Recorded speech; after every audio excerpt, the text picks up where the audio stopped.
स्वामीनाथ और बेटा का गुरु के पास खाना खाने के लिए भोज खाने के लिए गए थे, अभी तक लौट कर नहीं आए। न जाने स्वामीनाथ और बेटा कितना देर कितना दिन लगा दे, पता ही नहीं। ठीक है, मैं थोड़ी देर इंतजार करती हूँ, आता है।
क्या बात है पुत्र, क्यों रो रहे हो बताओ।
क्या बात है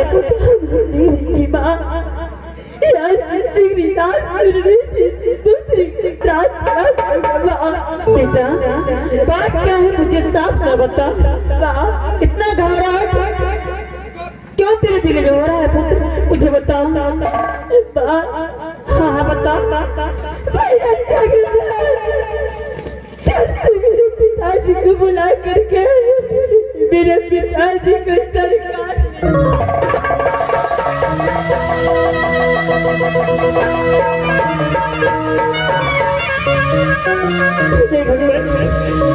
ऐसा मेरे साथ तुम कर सकते क्या तुम सच बोल रहे हो?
बेटा कहीं दूर चली जाती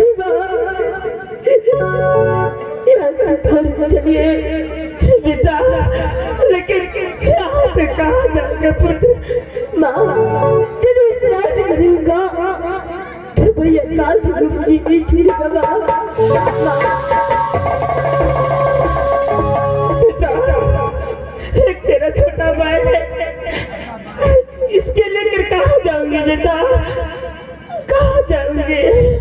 माँ जब भी जाएंगे तो दोनों भाई को बेटी से राज लिखेगा। माँ बेटा चिल्ला मत करो, चलो यहाँ से तो जान नहीं बचने वाला है, तो चलिए।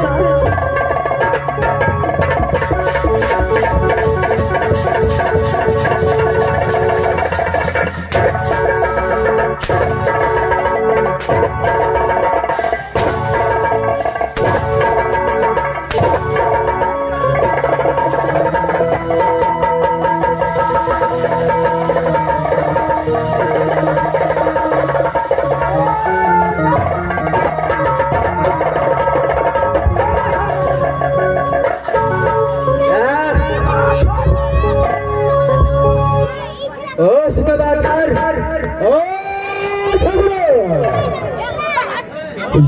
तक मेरा जब तक जितना दिन तक मैं नाच नहीं करता हो, जितना तोड़ कर नौकरी करता हो, उसमें कोई भी मसाफिर का जिक्र होता है 14 कोस की रात के अंदर में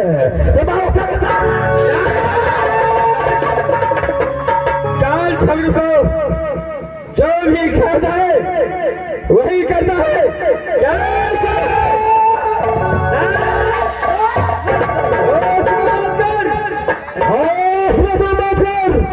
तो भाग गया है कि मैं यही काफिर को छोटा सा नौकर हूँ।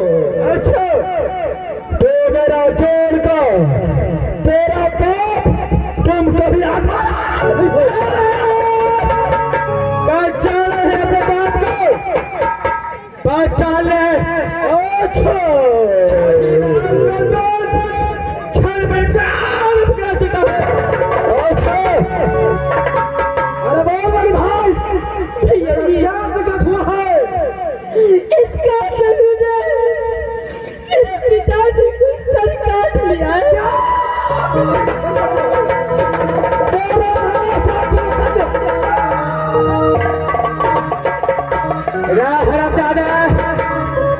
अगर तेरा पास पावर है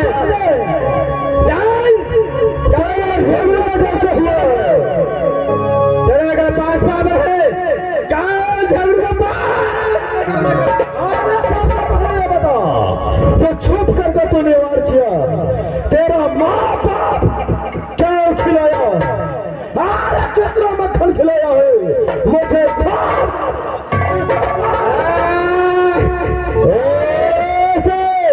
सारे नौकर हो करके बात करो। चलो 4000 चलो अरे तेरा बाप कुछ नहीं खिलाया, सीधे खत है रात सोनी में मेरा नाम क्या खिलाया थे।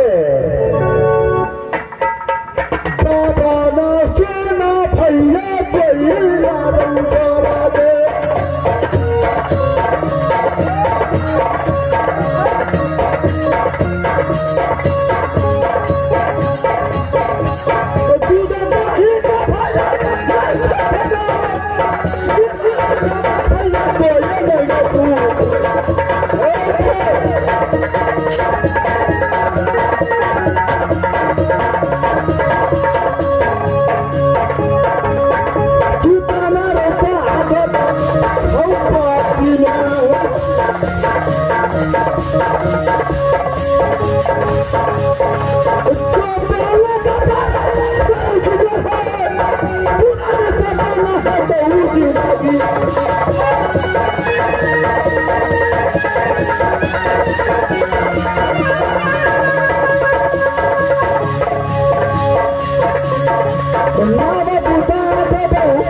होकर गए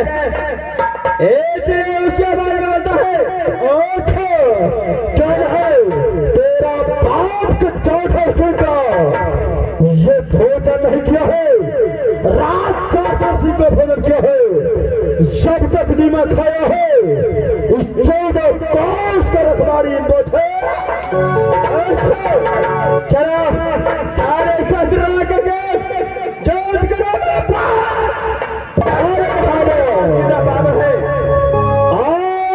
तो बता नहीं सका, लेकिन बड़े साल पूछ कैसे करेगा।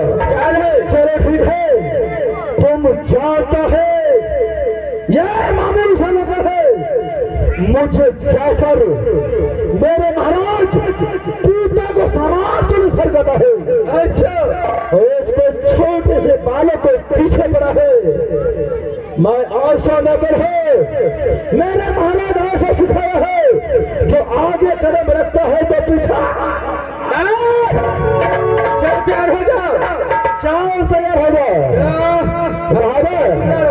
तो कौन सा युद्ध करोगे? चलो तैयार हो जाओ। और कौन सा युद्ध करोगे? चलो तैयार हो जाओ। लोहा युद्ध करोगे या चोर युद्ध करोगे? अरे बल युद्ध करोगे। चलो तैयार हो जाओ। चोर युद्ध करोगे।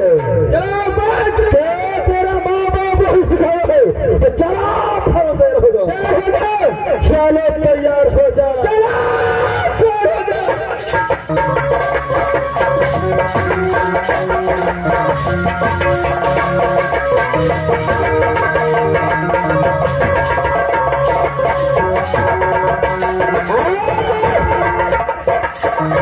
चलो तैयार हो जाओ। पूरा तैयार हो जाओ बहादुर। चलो तैयार हो जाओ। जब तक मैं सामने में हूँ तो छोटा सा वाले को मैं याद रख दो।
तूने मेरे मालिक को सर का किया।